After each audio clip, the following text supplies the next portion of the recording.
Hi, everyone. My name is Vikash Modi, and I hope that you enjoyed hearing from Michael Siebel in that past keynote.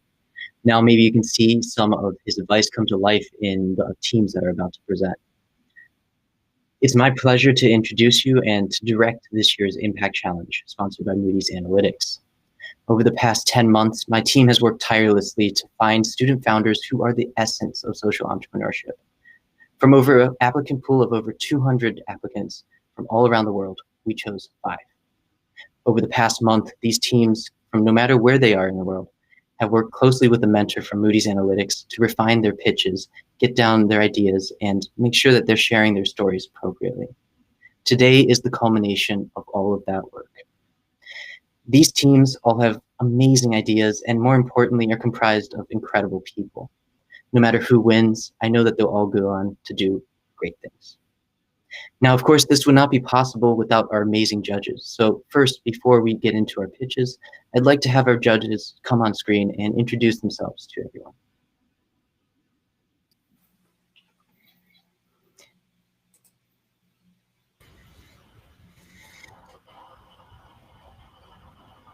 Should I go first? Yeah.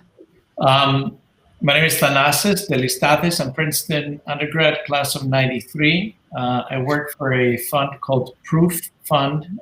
We're based out of the Washington, D.C. area. We invest in late-stage, high-performance tech companies, primarily in the U.S., but also overseas. Hey, everyone. My name is Alex Bailey. I'm from B5 Capital. We're a single-family office based out of the Silicon Valley. We invest directly in early-stage technology companies with a focus on seed and Series A rounds, and then specifically on cybersecurity, AI, and enterprise SaaS.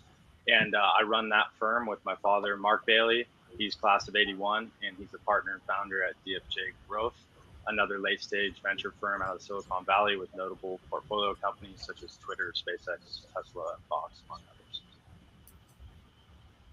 Hi, everybody. I'm Sheena Sweeney. I'm a managing director at Moody's Analytics, and I'm currently responsible for our customer service team.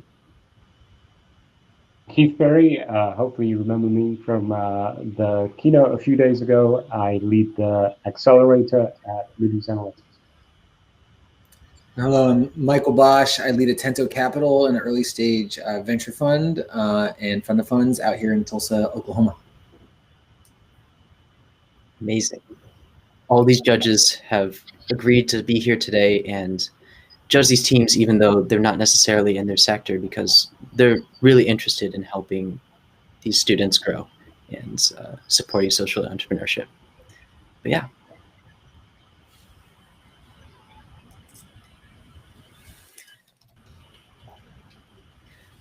So up next, we will start with the first team.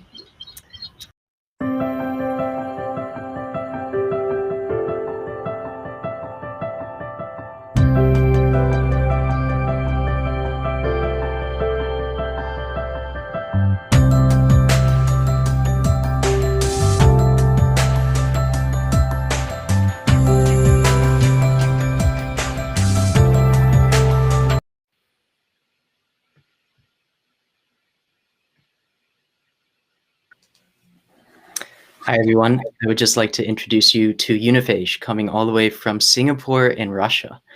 So thank you for being up at this time. Uniphage has been working, like all of our teams, extremely hard, and I can't wait to hear their story.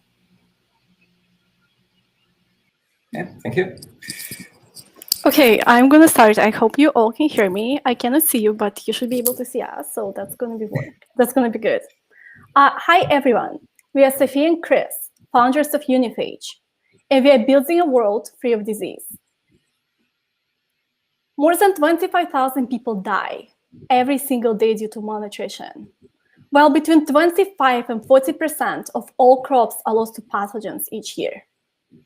To meet the ever-increasing demand in food supply, we continue pouring tons of dangerous chemicals, such as antibiotics and pesticides, into the environment, and expand agricultural lands at the expense of our precious forests. Agricultural expansion accounts for 78% of all deforestation worldwide. Bacterial diseases are a significant factor driving all these issues. Indeed, the problem of bacterial diseases in agriculture is immense, with about $70 billion worth of crops being lost to bacterial pathogens each year. This number comes up to more than $200 billion for different industries combined, including agriculture, aquaculture, livestock production, food preservation, and human diseases. Moreover, more than 33,000 people die directly as a result of their bacterial diseases being resistant to antibiotics. We all have come to live with and accept these figures. But at Uniphage, we want to break the status quo. And we have the best partners of all to do this: bacteriophages, natural killers of bacteria. Bacteriophages are tiny viruses that infect bacteria only. They are completely safe for humans in the environment. So why use bacteriophages when there is widely available antibiotics? Besides the widely discussed rise in antibiotic resistance, but antibiotics are ineffective in some bacterial diseases as the first place. Moreover, when applied, antibiotics eliminate most bacteria around, including the beneficial ones. This often leads to long-term health consequences. Bacteriophages, on the other hand, are really precise and eliminate only the target bacterial pathogen.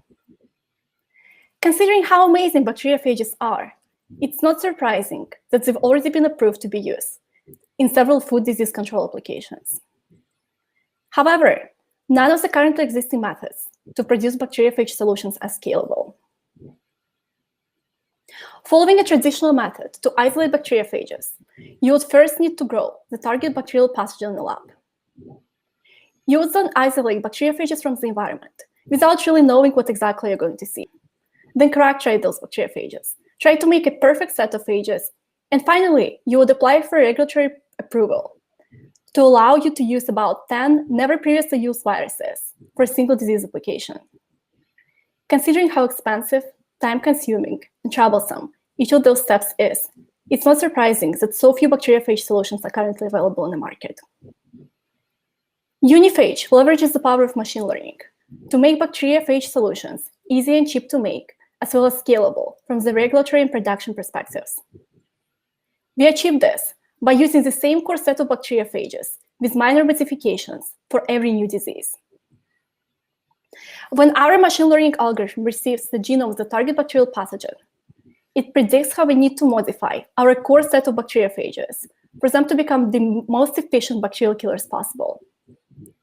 Those bacteriophages are then tested, mass-produced, and delivered in a ready-to-use form to our customers.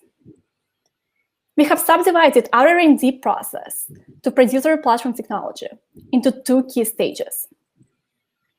For a first stage, we're developing an algorithm that could predict which bacteriophages from our set could most efficiently eliminate the target bacterial pathogen.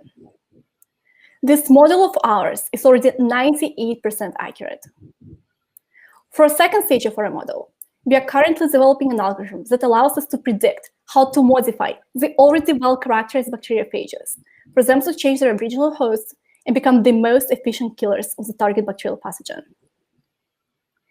Throughout this process, we will generate unique intellectual property in the form of AI models and proprietary bacteriophage and bacterial datasets. We will patent the bacteriophage production process, as well as the libraries of the genetically modified bacteriophages. Long-term, we will sell bacteriophage solutions in a ready-to-use form against diseases in agriculture and beyond. This will allow us to fully capitalize on the scalability and the long-term decrease in regulatory approval costs that our platform has to offer. We will start with solutions against diseases in agriculture due to significantly lower regulatory entry barrier. Our first products will need to obtain EPA approval only. To further reduce costs of entering that market, we will outsource the low-margin parts of our supply chain, such as manufacturing. To offset the cost of developing our first products and ensure consistent cash flow from early on, we will also partner with existing phage companies to help them develop their phage solutions using our platform and its data analytics capabilities. As our platform matures, however, we expect to rely primarily on sales of phage solutions to generate our revenue and in the future expand beyond just agriculture to livestock production, food preservation, and even human health. So as our first targets for products, we have identified some of the most dangerous and devastating crop diseases on Earth, citrus greening and Pierce's disease, both of which are currently completely incurable. Combined, they cost our primary markets, California and Florida, over $500 million each year to mitigate, despite all existing solutions being mostly ineffective. We have already validated the market for citrus greening solution.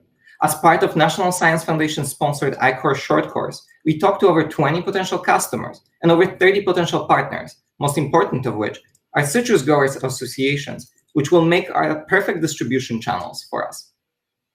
With their help, we will sell bacteriophage cocktails in a spray or injection form to affected farms and plantations, which after a successful therapy will see up to 400% increase in yield.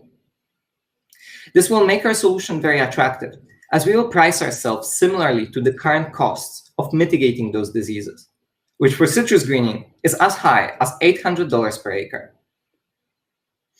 While in the citrus greening and Pierce's disease spaces, we don't really have any competitors, as no existing solutions work against them, there are a few other phage companies targeting bacterial diseases in agriculture.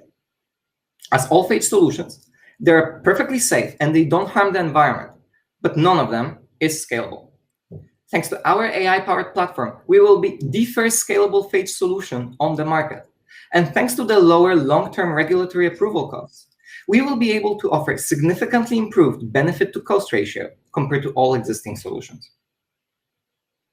Currently, we are outsourcing the lab experiments of our stage 1 model. We have already started building our proprietary dataset and are transitioning to developing a minimal testable product.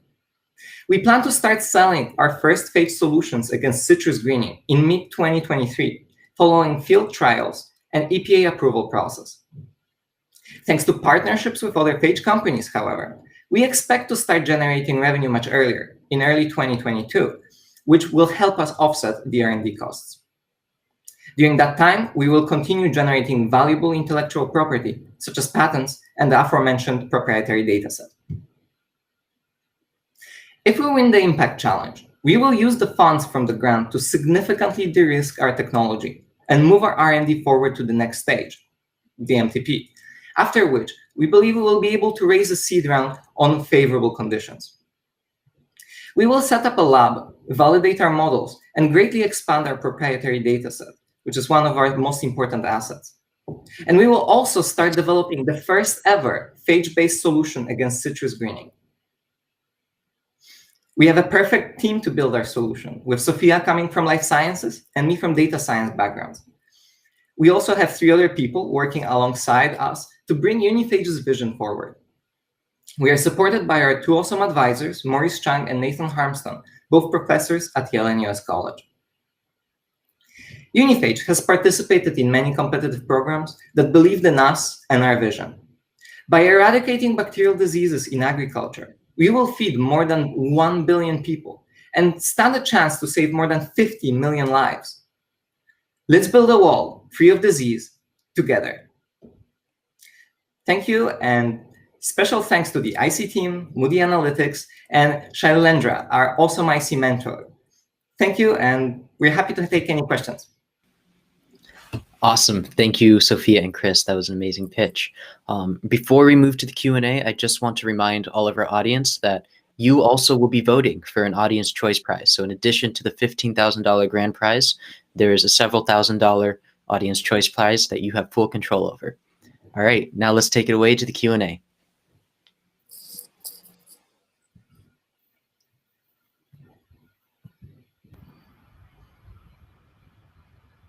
Could you talk a little bit about scalability and regulatory approval? You kind of made the claims that your solution is more scalable and it doesn't require regulatory approval, but I'm not sure I followed as to why that is the case for your solution. Absolutely. Yeah, thank you for your question. Just a first clarification, our solution definitely requires regulatory approval, because if it did not, it wouldn't be good for people around us. However, because we aim to use the same core set of bacteriophages with minor modifications for every new disease, it means that we will basically use the same set for different diseases. So instead of asking the government to approve 10 completely new viruses for every new disease, we'll basically reuse the viruses that were previously approved and introduce only small modifications to the data set. When it comes to the approval process, because we aim our solution not to get on the food itself, so let's say for citrus greening, not to get on the citruses themselves, we'll have to go only through the EPA approval process. However, at the point at which our solution, which should not happen, gets on the citruses themselves, FDA also is involved. However, the regulatory process is still significantly easier, let's say, for human diseases, because we don't have to go for any kinds of clinical trials. I hope I've answered your question. And how about scalability? Absolutely. So it's more scalable. So it's more scalable in two ways. When it comes to the regulatory approval process, it's more scalable because instead of using a ton of different viruses for every new application, i.e. asking the government to approve a bunch of new viruses for every new disease, we'll ask them to reapprove the viruses that were previously approved, which is significantly easier from the government perspective. When it comes to the production, it's more scalable because we'll have to produce only these core viruses, as opposed to producing, let's say, I don't know, 100 or 200 different viruses separately. Yeah, I hope I still answered your question this time.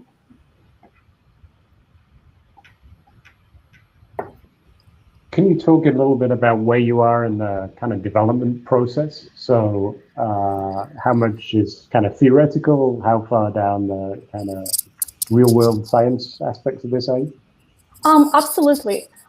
So as we said in the presentation, we have already built the model that allows us to predict in silico which bacteriophages from our set as the most, basically can kill all the target bacterial pathogen. And this model is already significantly more precise than any model that was previously published because we used completely different data structures.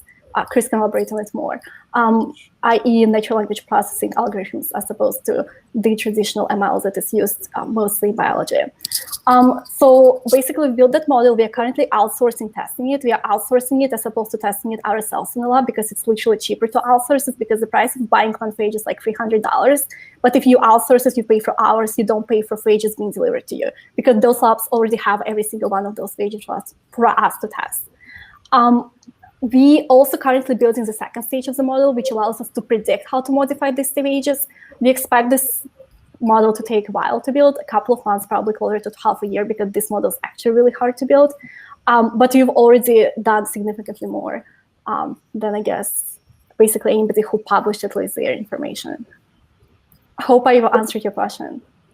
Okay, thank you.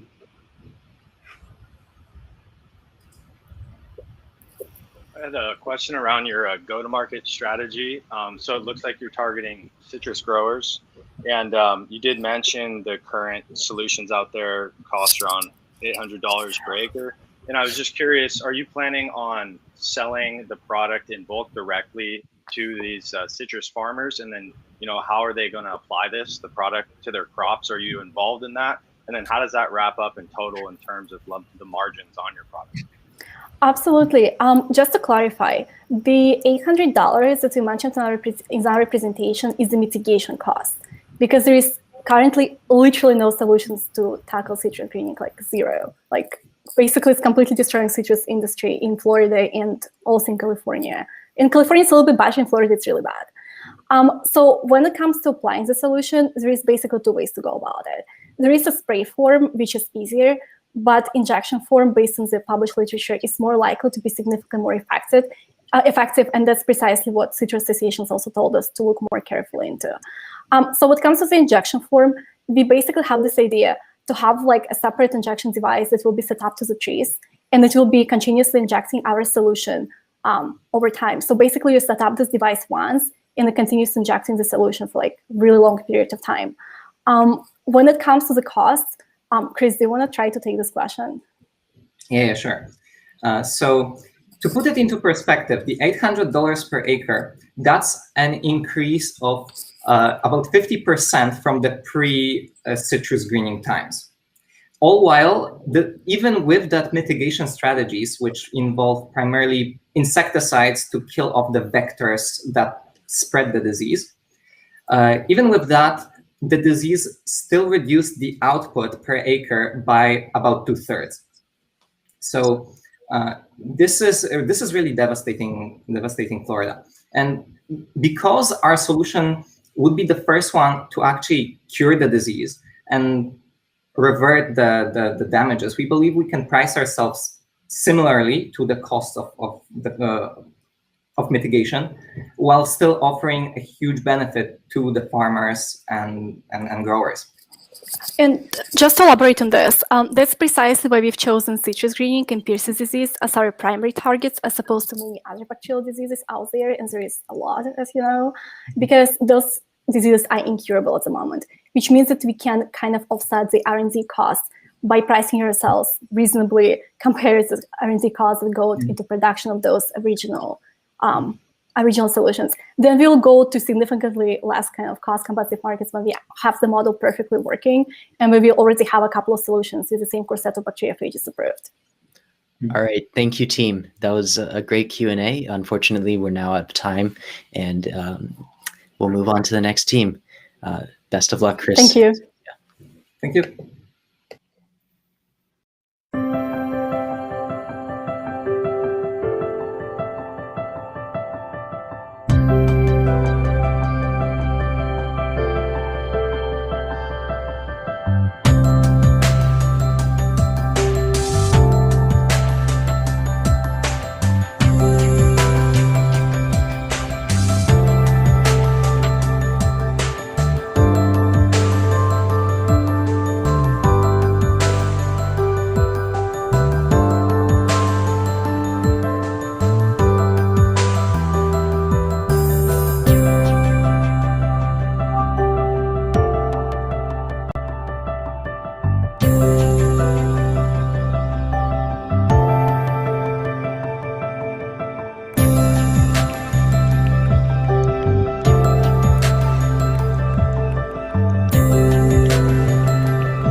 Hi, everyone.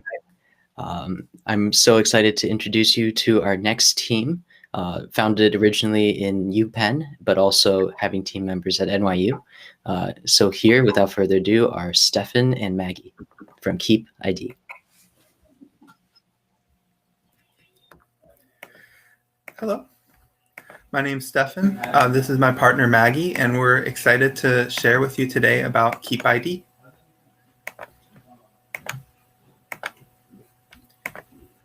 Can everyone see my screen?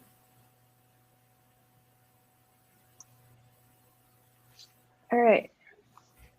Okay, so we're Keep ID, a nonprofit that streamlines access to homelessness services.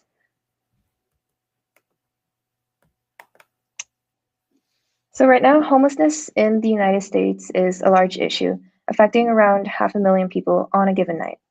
In Philadelphia, about 8,000 people accessed emergency shelters in 2019, so many people were still left without a place to stay. Also, approximately 7,000 students experienced homelessness in 2017, affecting a lot of people from a young age. Homelessness itself is heightened by many other factors, including the lack of affordable housing, drug abuse, mental health issues, and conditions for returning veterans. These factors often perpetuate a cycle as individuals experiencing homelessness may be unable to access proper services to help with them. This cycle is often heavily sustained by the lack of ID, and it's a major reason that people can't access certain services. 54% of those experiencing homelessness are denied access to shelters or housing services. 53% are denied food stamps, and 45% are denied access to medical services. All of these are due to the lack of proper identification. With approximately 500,000 people experiencing homelessness on a given night, there's a large population requiring assistance.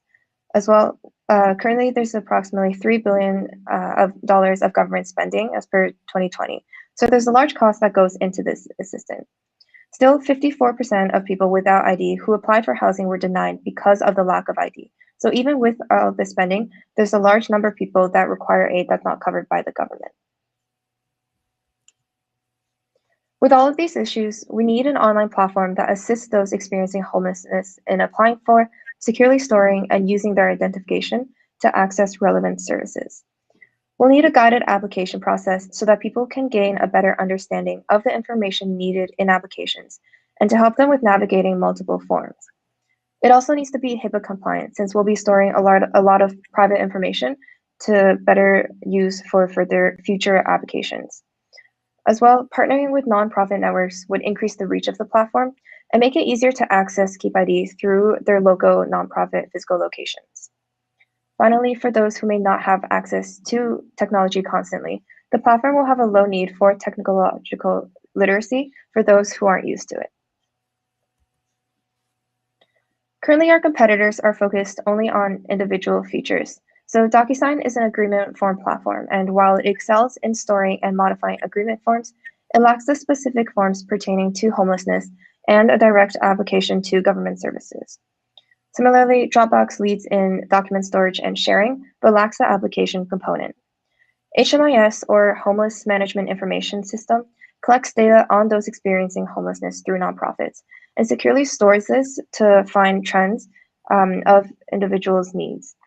However, they lack the ability for those experiencing homelessness to directly seek solutions. Finally, the current system of applying for ID through government services lacks an online component for constant access to ID. As well, without connections to nonprofits, it takes a lot more time for people to obtain identification. This is where Keep ID comes in.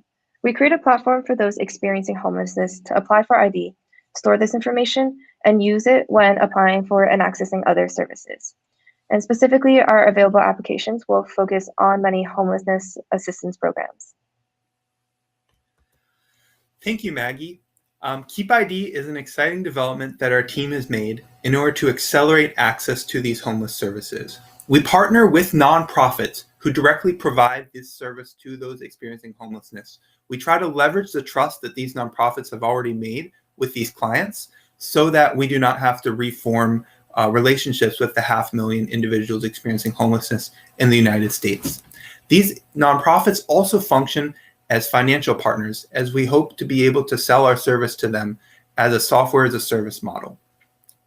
Our goal is that an individual experiencing homelessness can go from having no identification whatsoever to being able to apply for all the programs available to them.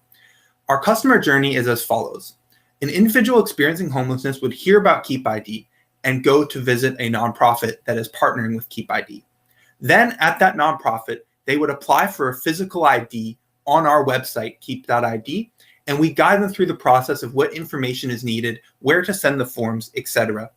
The nonprofit then would receive back in the mail the ID, store the physical ID at a secure location in their nonprofit, and then digitize the version of the ID to store on Keep ID.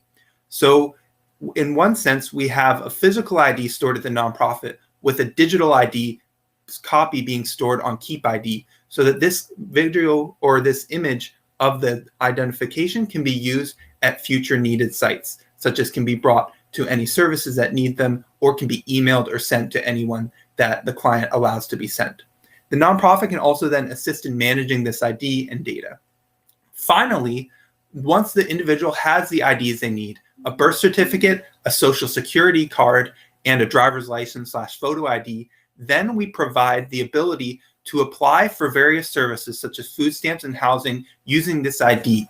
So we provide the ability to bundle this together. We provide the ability to be able to attach, for example, the ID already stored on Keep ID to any applications that need it. We also automatically fill in information that the individual has it sent already, such as their name, birth date, address, to be used in those applications, making the process a lot easier, more streamlined. We also organize what programs are available for them. So if they're a veteran and they'd put that into our program, we would show them the various programs available to veterans. Whereas if they're not a veteran, or they're, for example, a woman escaping domestic abuse, we would show them the programs available for them and the forms there and guide them through the process of that whole service. We are already beta testing with one individual nonprofit in North Philadelphia called Why Not Prosper. This individual nonprofit helps women that were previously incarcerated get back on their feet. And they have been using our service, and they said it was a good program and that it's been helpful. We could also go into some more detailed information about that beta test relationship if you so choose. Our goal is to master our service with nonprofits right now in the Mid-Atlantic region. So in 6 states plus the District of Columbia, we want to be able to only focus on these states right now, make sure we're legally compliant with them, and serve the nonprofits here. Our long-term partnering strategy is to work with continuums of care, organizations that oversee in a district the homeless services provided to those experiencing homelessness. They're able to purchase services that all those nonprofits can use in a district. And specifically in Philadelphia, you can see the definition that they have given for themselves here. There's around 500 of these organizations in the United States. Our goal is to first work with nonprofits, gather evidence of efficacy with these local small nonprofits, then approach these continuums of care for stable multi-year contracts. However, we need to first reach these nonprofits, and we have been with our excellent communications team. We want to conduct in-person visits if COVID ends to these nonprofits to see how the service is being used and to try and get our nonprofits to participate and also purchase a service. We also reach out via phone and email to ask them about the service. We also want to reach out to those experiencing homelessness, create events for them, such as, obviously when COVID is resolved, events in person, such as large picnics and gatherings, so that we can create bonds between our employees and clients, and also increase knowledge of the service among this population. We work on a subscription model for nonprofits. We hope to charge them $10 a year for each individual they serve on Keep ID, a small fraction of the $2,000 a year that Philly budgets. We want to provide the ability to apply and store for ID for free on our service, while for the paid version is the ability to send applications for private and public benefits. We want to be able to have 150,000 in subscriptions by 2021 and have some paying nonprofits and continuums of care enrolled. And we also want to release a paid subscription MVP by next year. We already have an MVP we're using for beta testing, but we'd like to have it be a paid version. We've conducted a lot of interviews with nonprofits, and we've also began beta testing. Next year, we want to release a paid version of Keep ID. Our vision is that those experiencing homelessness can achieve independence through Keep ID by applying, receiving, and utilizing their ID, and that this is the first step towards breaking the cycle of homelessness in their life. We believe that it will save nonprofits time filling out paperwork. It'll help those experiencing homelessness achieve better outcomes. It'll help them decrease their identity theft, and overall, it'll help organize the whole process of going from homelessness to being housed and having a full-time job and employment. Thank you so much for listening. This is our exciting team, and feel free to contact us or to donate at team.keepid. Thank you, and have a good day. Wow, thank you, Team Keep. Yet again, an amazing pitch. Now we'll move to the Q&A.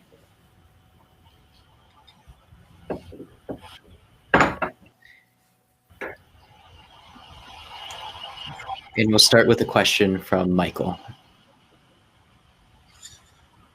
On my side, I would be interested to understand, so you see nonprofits versus cities as being your main customer. How do you see that in terms of, I'm trying to understand who would really own the revenue in terms of, is it nonprofits or cities? And if it's nonprofits, why nonprofits versus cities? Would cities be subbing to the nonprofits? Would it be subbing to you, or wouldn't it be more impactful from the cities who would in turn roll you out throughout the nonprofits? Yeah, so great question. So we're a team of students right now. So it's difficult for us to approach, for example, Philadelphia and ask them, would you be willing to sign a $100,000 contract with us? So in the short term, what our goal is to work with these nonprofits we've been working with. We want to achieve, evidence through them. And that $10 a month you see per person is really kind of a low entry point pricing. We want to be able to cover our own, expenses, but at the same time, it's not really the end goal, right? We want to just be able to have a low price right now to expand the reach and to get as many nonprofits as we can on board. Then once we have all those nonprofits and the data that they've created of, how well does the service work? Did they like it? Did they want to provide it, even more? We would go to the city governments and ask, hey, would you be willing to sign a multi-year contract with us so that all your nonprofits don't have to pay for this service and it's provided for free for all these nonprofits, and that they can also expand it even further to all the individuals in Philadelphia and maybe the city, obviously with, the permission of the clients. The city would not receive their data, but would basically be, I guess, excited about the fact that, they're achieving better outcomes in that sense. So the goal is basically that they would, the city governments would be the end customer, but the nonprofits in the short term are someone that we're trying to, I guess, achieve, some financial relationship with, but also kind of just build our relationship and show the efficacy of our product with them first before approaching cities. Awesome. I think we'll move to a question from Sheena now. Okay. Hi, thanks very much for your presentation. Really interesting, and you've clearly put a lot of thought into it. Question from me, you're dealing with personal data, and you referenced it there. Okay, perhaps you've cracked it for Philly. Have you thought about the potential cost of ensuring that you meet all the regulatory requirements of each state, and thought about how you might manage that personal data? I think that we all come from companies that are very concerned about that. Yeah, fantastic question. So we actually secured a contract with this HIPAA compliance agency called Compliancy Group. We've been working with them the past few months. They gave us actually a very low price because we're students and we're a nonprofit. And basically they are helping us to achieve HIPAA compliance. So our goal is by the beginning of next year to be HIPAA compliant with our service. And actually, you'd be surprised. There are actually very little laws regarding ID storage online because nobody really thinks to store ID online. HIPAA relies on medical data, but ID online storage is not really much of a law.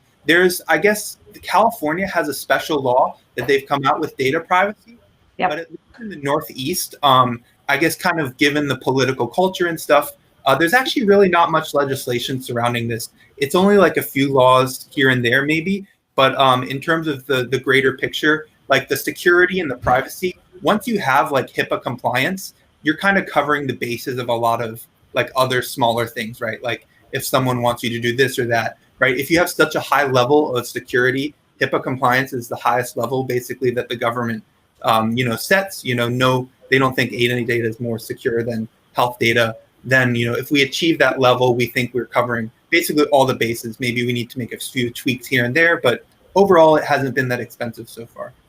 Okay, thank you. Awesome. I think we have time for maybe one or two more questions, but I'll open it up to the floor.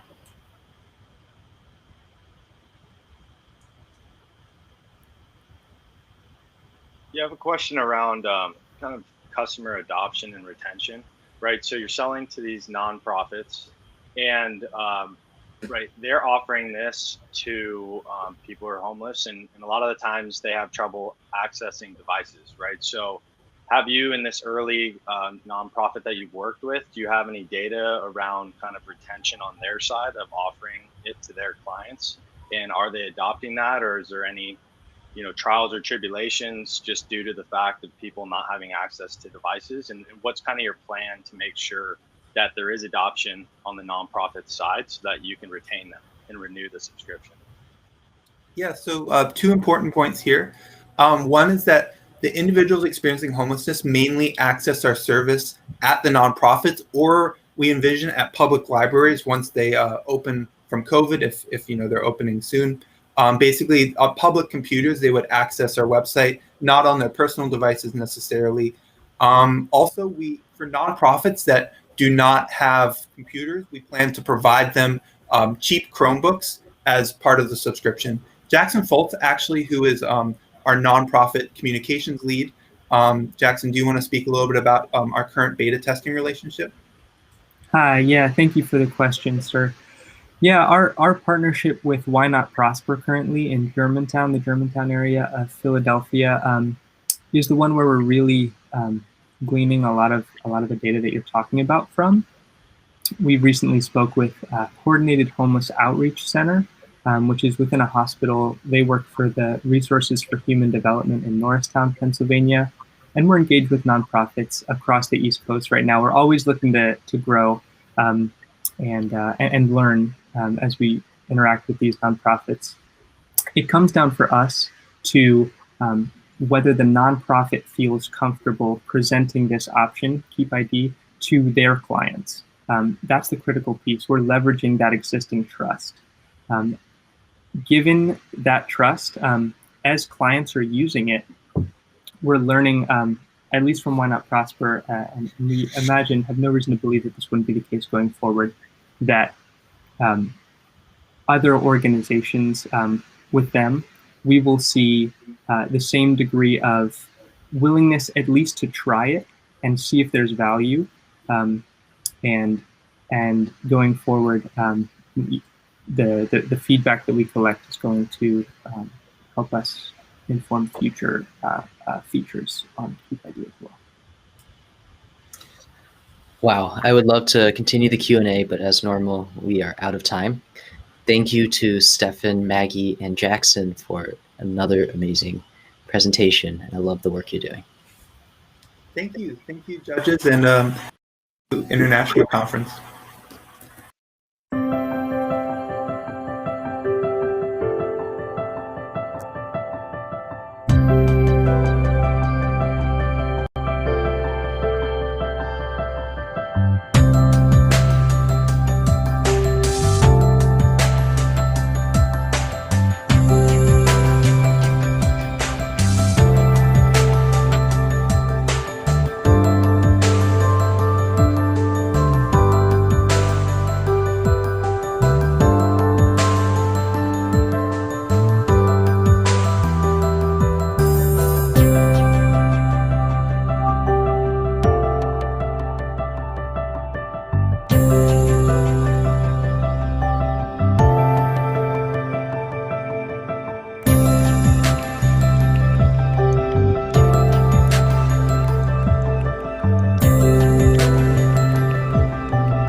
Hi there, everyone. Thank you again, and I'm excited to introduce you to our team, Vita Innovations from Cornell. They'll be presenting their product, the Vital Mask. And Julian Longshaw, take it away. Thanks, Vikash. Hello, everyone. My name is Longshaw, and today with my teammate Julia, we would like to share with you our product Vital Mask, with which we are committed to revolutionizing patient care in today's era. To begin, I'd like to share with you all a story of Miss Ward, who was a 25-year-old daycare teacher from Wisconsin. In January of this year, Miss Ward walked into her local ED, complaining of chest pain and tightness of breath. But because she was young, she was deemed a non-significant health threat and missed triage to the waiting room. But after waiting 2.5 hours with no provided care, Miss Ward decided to go find an urgent care clinic instead. Tragically, shortly after she left, Miss Ward suffered from a heart attack and died en route back to the same hospital she left from. But this is not a unique case. Every day, countless people experience the same excruciating wait as Miss Ward, a wait in which they're left unmonitored and unattended for. This could be you, your friends, or even your loved ones. And it's the unfortunate consequence of the major problem known as emergency department, or ED, overcrowding. ED overcrowding is when the ability of EDs to provide timely and efficient care is far too often hampered by lack of capacity due to the access and demand. With over 90% of medical directors of adult EDs reporting overcrowded conditions at least a few times per week, the problem is more severe now than ever for patients and healthcare providers alike. In overcrowded settings, patients like Ms. Ward could wait 4 to 12 hours before any medical care is provided, a wait that could lead to decreased patient satisfaction, increased number of walkouts, increased progression of symptoms like subtle heart attacks and subtle strokes, and sadly, increased mortality. Now with COVID-19, there's an additional fear of in-hospital transmission of viral particulates that is driving up patient concerns over the waiting room. This problem of ED overcrowding has significant health implications for patients. Notably, mortality risk increases with increased waiting room time, with odds of mortality increasing up to 4 times. In addition, patients in pain may wait up to 55 minutes longer for accurate pain assessment if their initial triage is incorrect. To validate the data, we've done extensive customer discovery through reaching out to over 115 physicians and nurses across the nation. Without initially telling them anything about our product and our mission, we asked them a very simple question. What are some of the greatest concerns about your job that keep you up at night? The feedback we received was resounding. More than 92% of them directly addressed their concerns about ED overcrowding and its symptoms, with one medical director of an adult ED telling us that he wouldn't want his friend to be in the ED that he manages, and another telling us that she would have regretted not having done anything sooner. Moreover, we learned that a majority of them were also concerned about alarm fatigue, which is a prevalent issue in hospitals when nurses and physicians get desensitized to false alarms triggered by monitoring systems because patients took them off, either by accident or on purpose. Taking into account their voice concerns, we developed VitalMask, a smart respiratory mask that measures essential patient vitals, including heart rate, saturated oxygen levels, respiratory rate, and body temperature. The mask comes with an alarm fatigue prevention algorithm that detects when the mask is on the face and subsequently turns off our alarm system when it's detected to be off the face. We use a silicone material to provide comfort and flexibility, as well as a gasket seal to ensure a tight fit across the face and provide extra space for breathability. Moreover, to provide an ease of sanitization and reuse, we've created a screw-on cap that houses the electronics separately from the mask itself. Our software serves as a companion to our hardware. It aggregates and visualizes the data, providing nurses the ability to look very quickly and intuitively at all patient data on a central monitor. Moreover, with this customizable alarm and vital threshold settings, nurses can easily tailor to their needs and the patient needs. In the case of Ms. Ward, for example, our integrated VitalMask technology would have easily alerted healthcare providers of any abnormal vital readings, as well as providing Ms. Ward a sense of much needed safety and security. And importantly, we validated our solution with experts. 87% of outreach physicians and nurses saw an impact or application for VitalMask, with 13 unsolicited offers to help pilot product testing, and 5 physicians actively reviewing our product iterations at Weill Cornell Medicine and SUNY Upstate Medical. In our patent search, we found that we differentiate ourselves from the rest of the products in the market in 3 key ways. We measure 4 vitals simultaneously, while many other devices measure them either 1 or 2. We provide the additional value proposition of protecting against COVID and other respiratory diseases. And finally, we do so cost effectively, pricing our mask at $80, while many others are priced in the hundreds of dollars range. Our total addressable market is supported by the base model cost of our $80 mask, as well as the recurring revenue that will come from the replaceable gaskets at $2 per disposable gasket. We are targeting the over 13,000 ERs and urgent care clinics in the United States and basing our calculations off the average number of people to visit an emergency department to get a total addressable market of over $950 million. You may be asking, why would hospitals purchase this product? Our product is beneficial not only to the patients, but provides a robust ROI for hospitals. We aim to reduce the current walkout rate of 8.2% by just 1/5 by helping inpatient clients feel that they're being taken care of even while they are waiting in the waiting room. This will result in $245 million in additional profits to emergency departments in the US and average out to over $40,000 in additional profit to the average ED, with potential for higher values with a further reduction in the walkout rate. For the past few months, in addition to developing our prototype, we've also been focusing on establishing strong relationships within New York State due to the medical device expertise.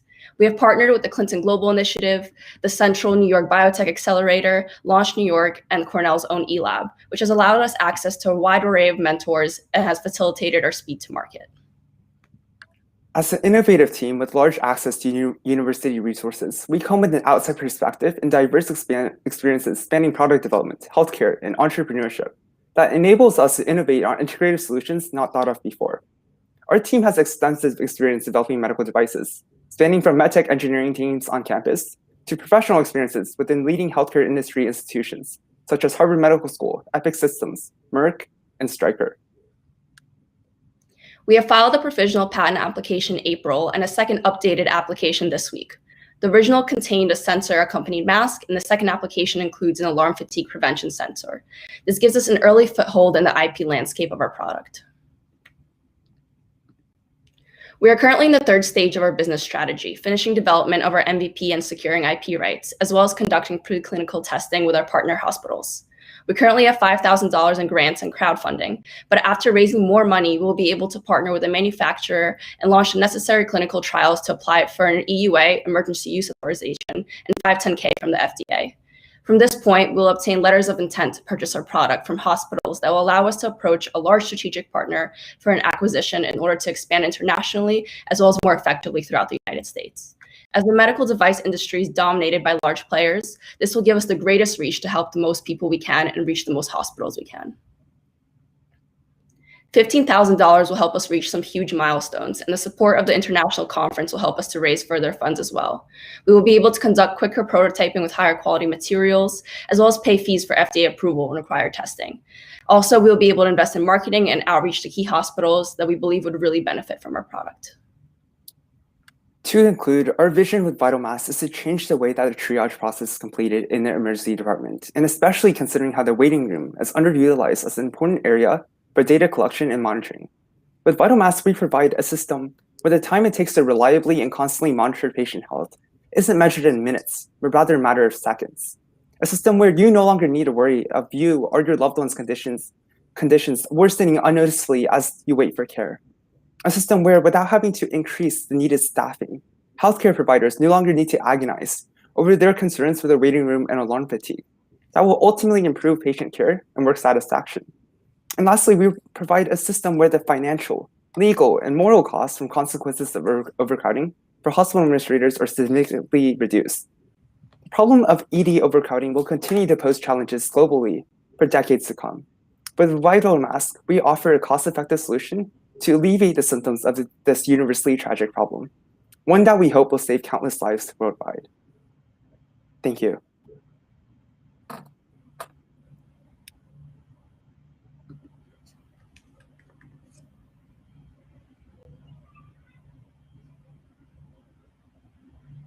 One second.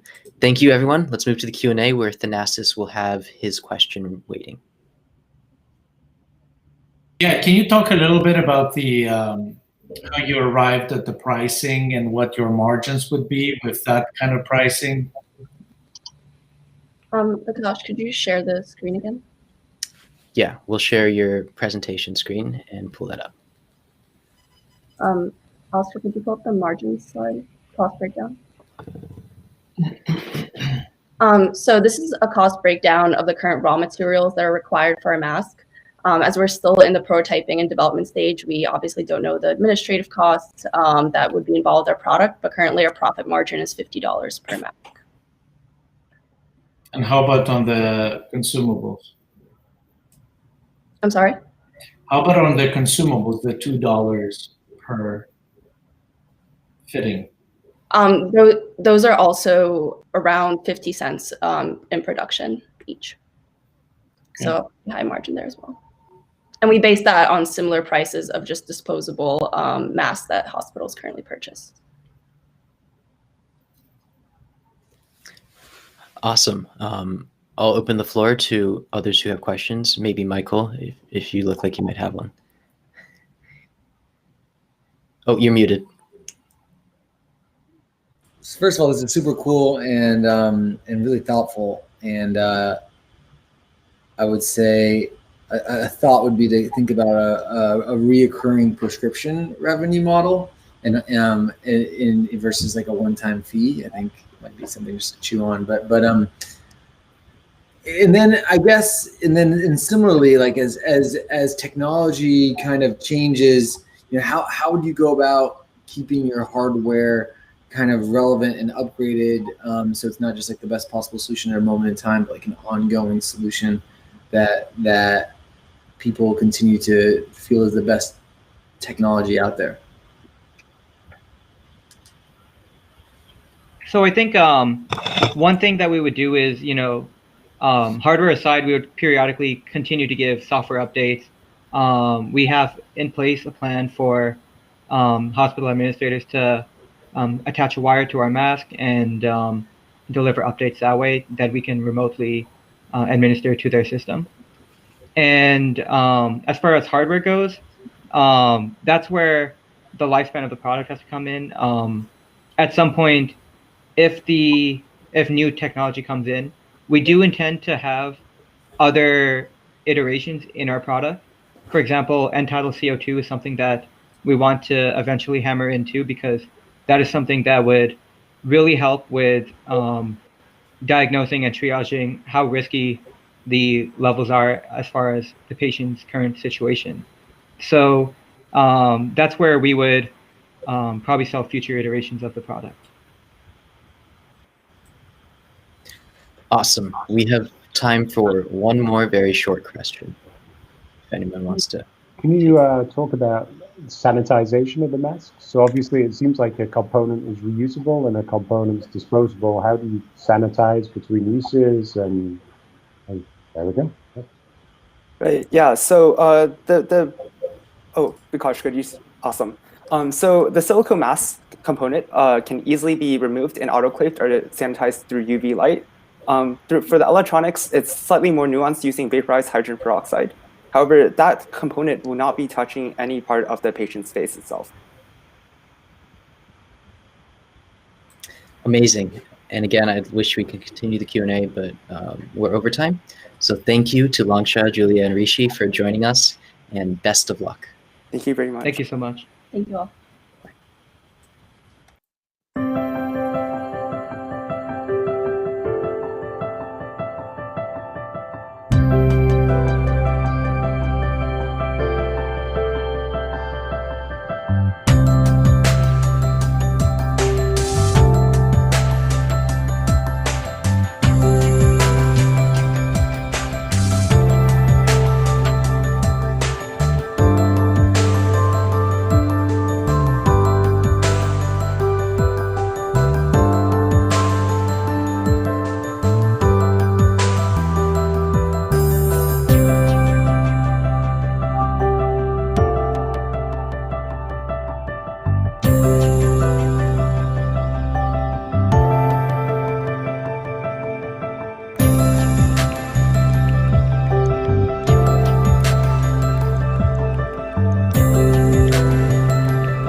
Everyone, I'm to introduce you to our next team, IEHN, based in Wesley, but with team members from the US, Nepal, and even China.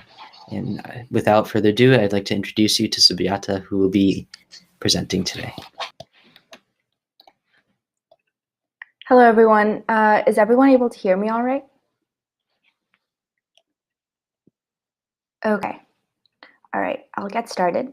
Hello, my name is Subiata. I'm head of operations at Innovating Environmental Health, where we work to create a sustainable network in local communities to upcycle air pollution and to provide clean air, right now focusing specifically on school settings in Nepal. So why are we worried about this problem of air pollution in such a specific place, Nepali schools? The reason is that 90% of school children breathe toxic air every day. 50% of acute lower respiratory tract infections are related to pollution, and children living in polluted environments have been shown to have a 20% reduction in lung capacity. But despite all of these harmful effects, exposure to air pollution is still an overlooked health emergency for children around the world. And those in low-resource communities especially are more vulnerable given their lack of resources. On top of that, children in Nepal specifically are more impacted because it's located between two major industrial countries, China and India, which is only worsened by the 2015 earthquake in Nepal, where major road damage and reconstruction only piled on top of already existing pollution issues. And in fact, conditions inside school buildings are actually worse than conditions outside because of all of the activity in these closed spaces. And yet 1/3 of a child's day is spent in these very dangerous settings, amounting to almost 1,000 hours a year. And while neighboring countries have taken actions to protect their students against this, the Nepali government has yet to enact policies to address this issue. So in that void is where we come in. Our solution here is to provide clean air for Nepali children and beyond with our low-cost air filtration devices implemented in secondary schools, with a focus for these devices to be especially compatible with and appropriate for school settings. Yes. So why are we doing this? So how are we doing this? And how are we making these devices right for classrooms specifically? So our device reduces standard outdoor pollutants such as particulate matter and indoor air pollutants like bacteria, as any standard air filter would. But on top of regular air filtration, we provide higher exchange rates. Exchange and filtration rates to account for the concentration of students and the movement between classrooms. Our device also accounts for carbon dioxide buildup that's not addressed with standard air purifiers. We also want to make sure that our device is feasible to use long after we leave for these low-resource schools. So to do that, we offer power sources such as solar panels to lower energy costs, as well as education sessions so that kids also get to learn more about the more upstream causes of air pollution. In coming up with these features, our main focus has been keeping our users at the center of the design process. Given that we're an organization based in the US targeting a problem across the globe in Nepal, it was especially important for us to get to know the ins and outs of this problem and how it's affecting the communities there. So to bridge this gap, we asked students and others in Nepal how air pollution had impacted their lives. And we got reports from students saying things like, there is a big factory outside our school, along with noise pollution. It produces black smoke from burnt petroleum. And this was emblematic of what we heard throughout our testimonies, that the main source of pollution was from construction, vehicles, and factories. So we took this into account in our design. We're layering large and medium particle pre-filters and MERV 10 filters instead of using just the standard US standard MERV 8 filters to clean out the types of pollutants our students have reported, as well as charcoal filters for gaseous carbon dioxide buildup. Excuse me. Based on ASHRAE guidelines, which is kind of like the Bible for any HVAC work, for the spaces we're working with, we need to reduce the level of pollution to less than 15 milligrams per meters cubed of PM 2.5, and to provide 25 cubic meters per hour of clean air per person for adequate indoor air quality. So what do all those numbers mean, right? It means that we need to take air with all of this.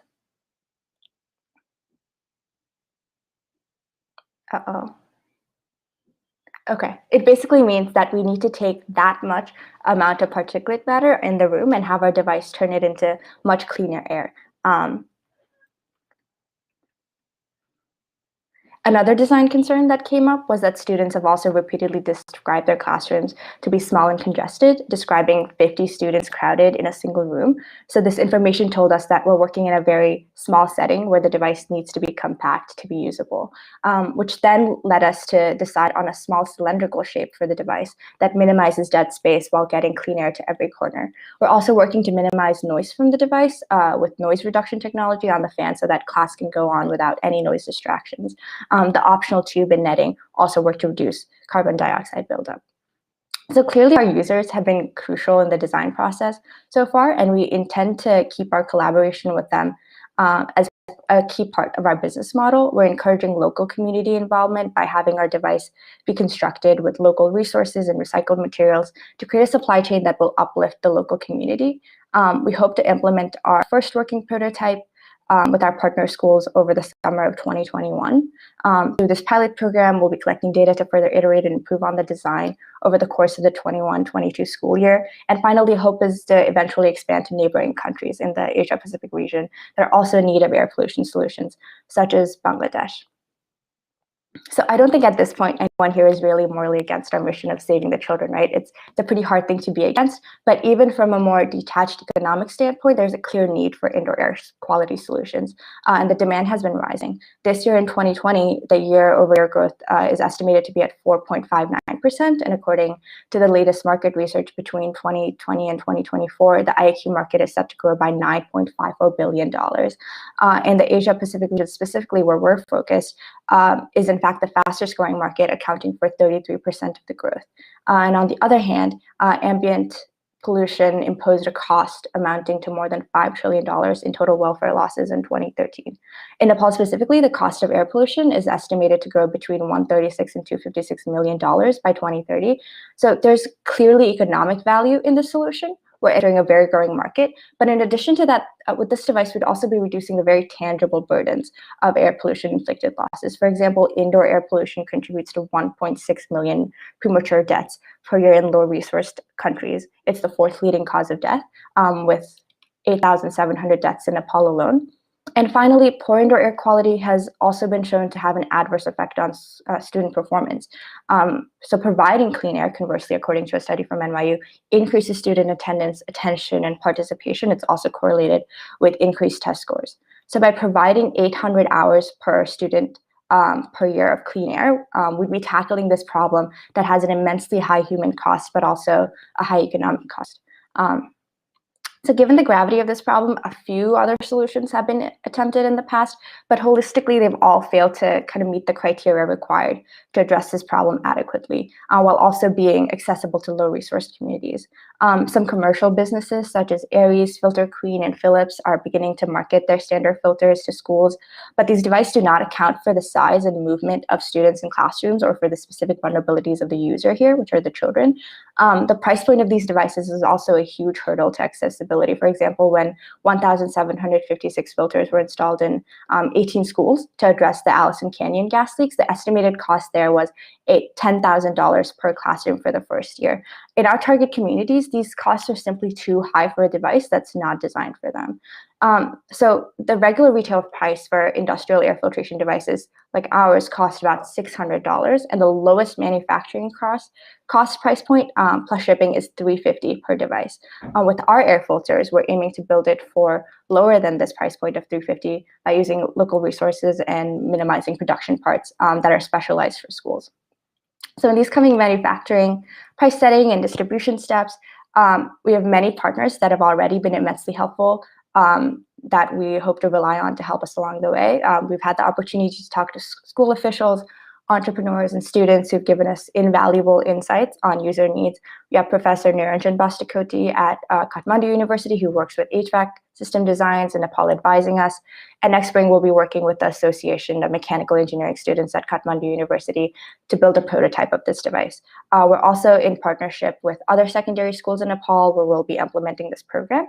And this first prototype and then working prototypes that we can provide to schools is what we'd be spending any potential awards on. We project the cost of the prototyping process to be $3,000, including the purchase of high-grade filters and the use of manufacturing tools. Providing working prototypes to each of these schools to evaluate and improve the device will cost $10,000, and then the evaluation process separately will require particulate and gas sensors to gather data on the efficacy of the system, which will cost about $10,000. And finally, I want to talk about the team behind all of this that has been and will be working to bring this device to reality. So in IEH, we're a team of students from Wellesley, Babson, and Olin College.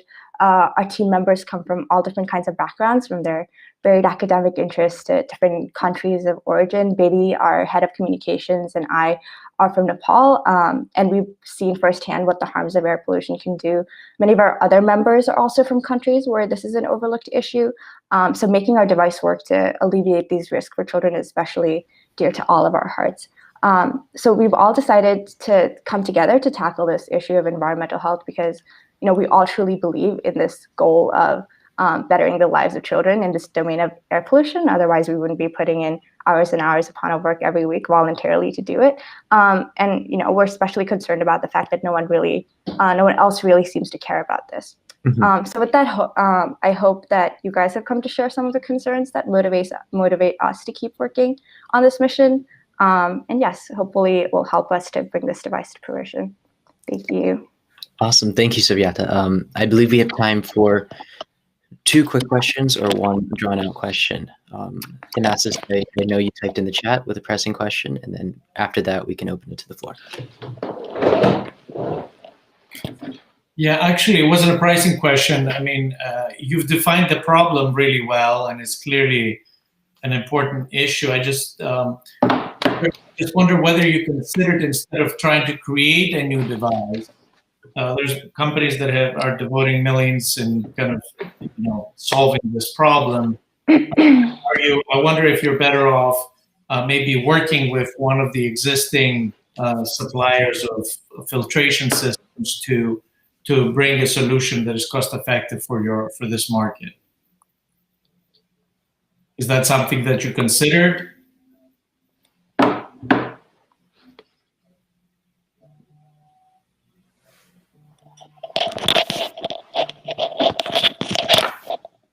Vanessa, it looks like Subiata is having technical difficulties. Do you want to answer that?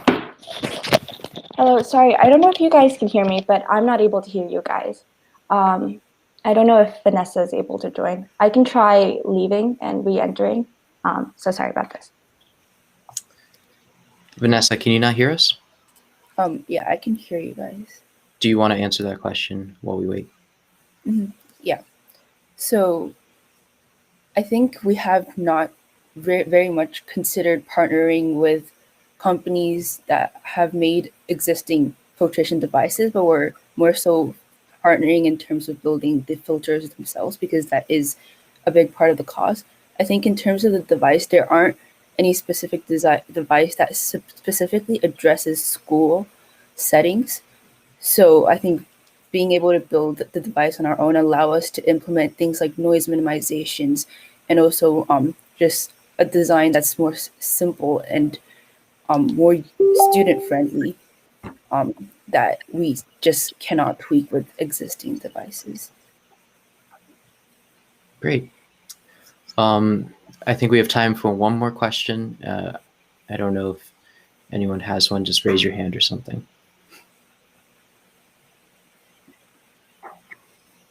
All right.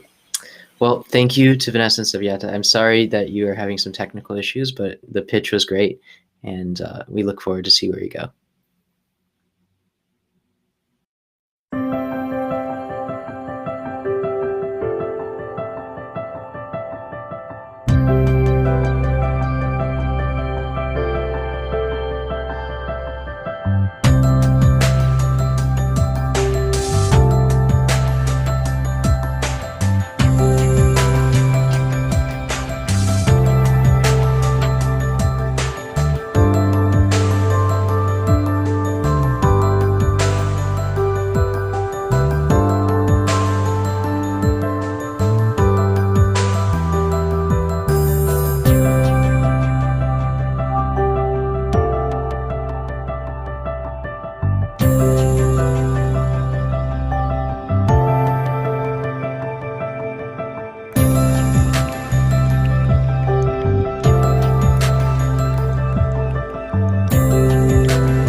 Hi, everyone.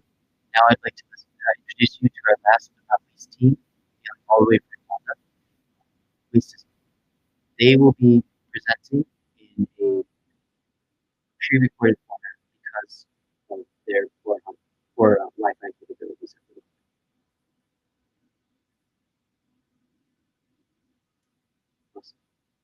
Anyone hear me? Great.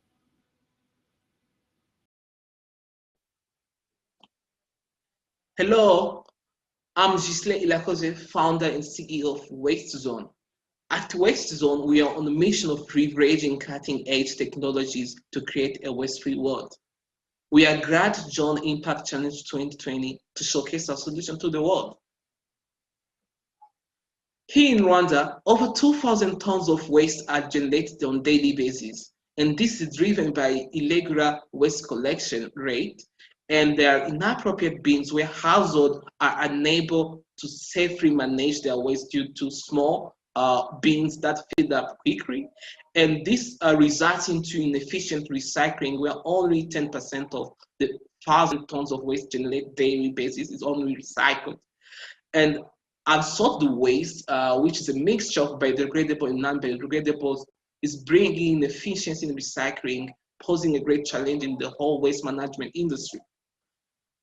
In this COVID-19 pandemic, there was a major threat in the waste management industry, where the presence of personal protective equipment, mainly composed by face masks, brought inefficiency in recycling, where because there is a mixture of PPE waste with other waste, and this poses a risk of getting infected, where waste workers have high probability of getting infected. WasteZone is proudly introducing WasteZone Smart Bin, an IoT-powered bin that will automatically sort waste from biodegradables and non-biodegradables, and decompose biodegradable waste into fertilizers, and generate real-time data to help all households organize waste collection effectively. So how does that work? WasteZone Smart Bin is composed by 4 compartments, where there's a reception compartment, organic compartment, plastic compartment, and metal compartment. The household throw the waste into reception compartment, where there are some sensors that are responsible to dictate materials. So the metal sensors detect metal materials, including electronic waste, while the plastic sensors detect plastic materials, and they direct them into their respective compartment. In organic compartment, there are the sensors that are responsible to catalyze the decomposition of organic waste into fertilizers.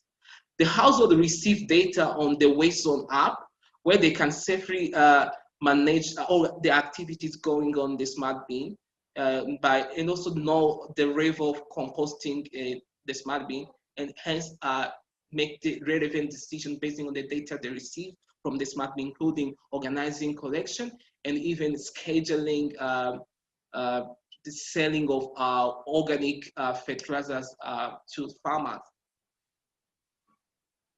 WasteZone has so far raised $9,000 US from personal savings and grants, and right now we are currently raising $150,000 US in equity investment, just in exchange of a negotiated stake in the company.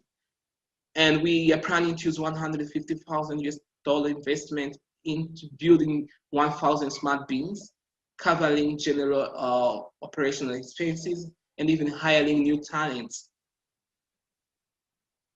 WasteZone targets 2 market segments: institutional household and domestic household. For institutional household, we charge a leasing fee of $25 per month and a commission of 10% per kilogram of compost transacted on the WasteZone app. Domestic household, we charge them a leasing fee of $5 per month and a commission of 10% per kilogram of compost transacted on the WasteZone app. We are targeting over 10,000 institutions. We have capacity of generating over 12,000 tons of organic compost per year, and we are targeting over 250,000 domestic households with a capacity of generating over 600,000 tons of organic compost per year. Based on the revenue streams we have, we project a growth rate of 45% in 2022 and 2023, and this will be as a result of additional 500 smart bins introduced in the market annually basis. And we are projecting a growth rate of 55% in 2024, and a 77% growth rate in annual revenue in 2025 as a result of expansion to regional markets. So far, WasteZone has launched the WasteZone app in 2018, and we have so far transacted over 400 tons of electronic waste. And in May 2020, we conducted a feasibility study for the smart bin concept.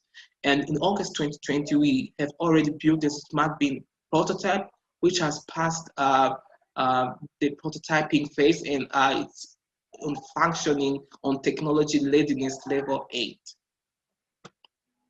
Our next milestone, we are planning to develop 1,000 smart bin next year, and this will be done into a free batch of productions, and it will go in hand with coordinating the logistics of biofertilizers from the household to farmers or other recycling actors. In 2022, we are targeting to list Series A just to prepare another batch of production of the smart bin. Meet the Waste Zone team. Hailing from different educational background, we are committed to leveraging cutting-edge technologies to create a waste-free world. I'm CEO with 3 years of experience in business management, and I'm joined by Jacqueline, who is our Chief Marketing Officer and has 3 years of experience in marketing. Ivo has over 4 years of experience in business operation, and he is our Chief Operating Officer.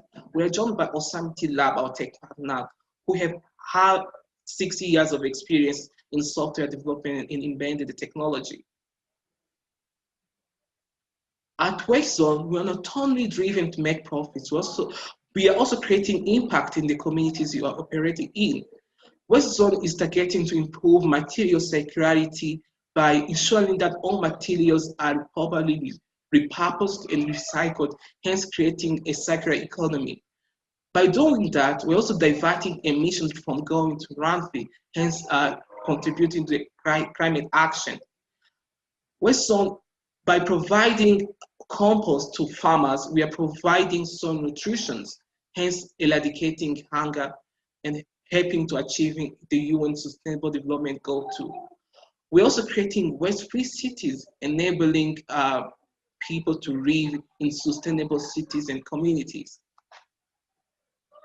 Waste Zone has accumulated several awards, including Waste-Wise Cities Top 20 Innovation from UN Habitat, and we were awarded the Green Ticket Award from UNFCCC.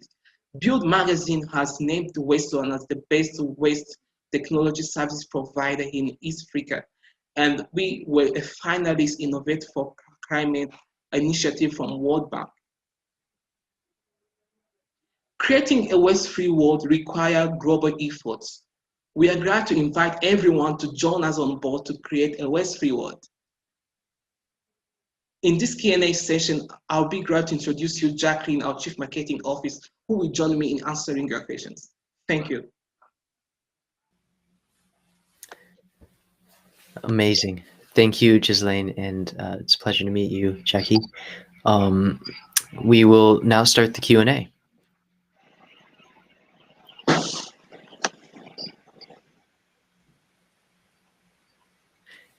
Alex, maybe if you could go first with the question, and we have time for most likely 2 questions. Yeah, absolutely. I had a question around kind of the competitive landscape. There's various vendors, that are doing similar things around recycling and then using AI to automate that process. I'm just curious, if you're aware of some of them and, what makes you different and what are your plans to beat the competition?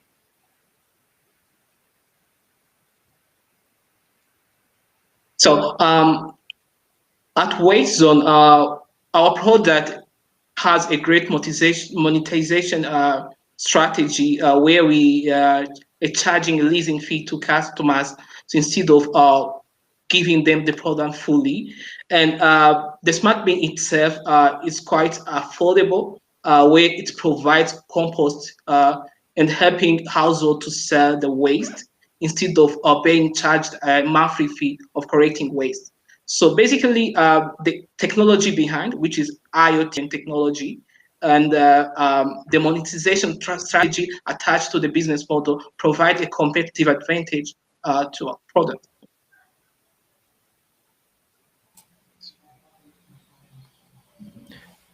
Great. Yeah, go ahead, Gina. And I know you've got your CMO here, and thank you for the presentation. It was very interesting. In I think your presentation, if I got this right, you were projecting 45% growth in the first year. How do you think you're going to achieve those numbers? I think Jackie would shed more light on our marketing activities.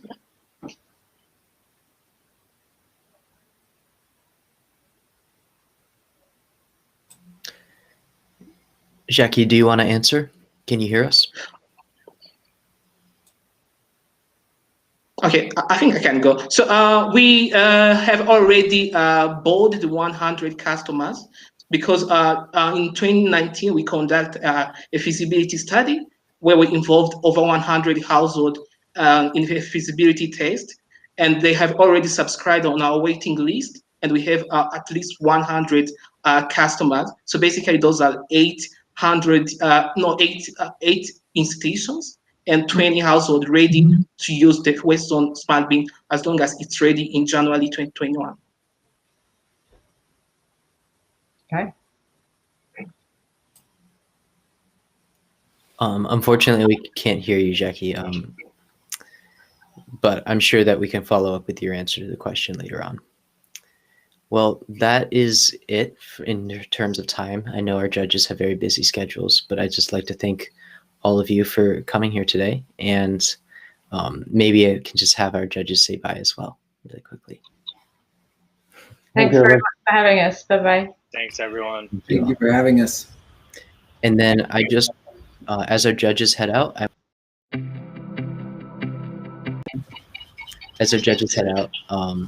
I want to remind everyone that you as well can vote. So the judges are voting for the grand prize, but it's up to the audience to choose who wins that secondary prize, and any amount of money can help.